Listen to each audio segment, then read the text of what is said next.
চট্টগ্রাম বন্দরের একটি লাভজনক টার্মিনাল বিদেশি কোম্পানির কাছে হস্তান্তরের উদ্যোগ ঘিরে দেশজুড়ে উদ্বেগ ও প্রতিবাদ জোরালো হচ্ছে। বন্দরটি দেশের অর্থনীতির অন্যতম গুরুত্বপূর্ণ চালিকা শক্তি হওয়ায় বিভিন্ন মহল এই সিদ্ধান্তকে জাতীয় স্বার্থের পরিপন্থী হিসেবে দেখছে।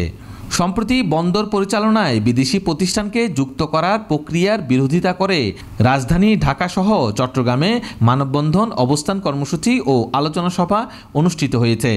আন্দোলনকারীদের দাবি, দেশে রয়েছে বন্দরের আধুনিক ব্যবস্থাপনার সক্ষমতা, উন্নত যন্ত্রপাতি ও দক্ষ জনবল থাকার পরও একটি আয়বর্ধক টার্মিনাল বিদেশিদের হাতে তুলে দেওয়ার প্রক্রিয়া প্রশ্নবিদ্ধ।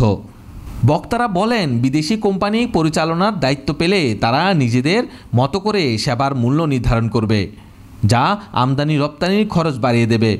আমরা কেন এতদিন পরে আমাদের এই এনসিটি আমরা বিদেশিদের হাতে তুলে দেব? এতে ভোক্তা পর্যায়ে মূল্যবৃদ্ধির চাপ পড়বে এবং দেশের বাণিজ্য প্রতিযোগিতা হুমকিতে পড়তে পারে। শ্রমিক নেতারাও এই সিদ্ধান্তের বিরুদ্ধে সরব হয়েছেন। তারা অভিযোগ করছেন, এই বিষয়ে কোনো গণশুনানি হয়নি এবং সংশ্লিষ্ট পক্ষগুলোর মতামত নেওয়া হয়নি। তাদের আশঙ্কা, বিদেশি অপারেটর আনা হলে দেশীয় শ্রমিকদের কর্মসংস্থান ও ভূমিকা কমে যাবে। বন্দর পরিচালনায় দেশীয় সক্ষমতা কাজে লাগানোর পক্ষে মত দিয়ে বক্তারা আহ্বান জানিয়েছেন, সরকার যেন এই প্রক্রিয়া থেকে সরে আসে এবং স্বচ্ছতা ও জাতীয় স্বার্থকে প্রাধান্য দিয়ে পরবর্তী সিদ্ধান্ত গ্রহণ করে।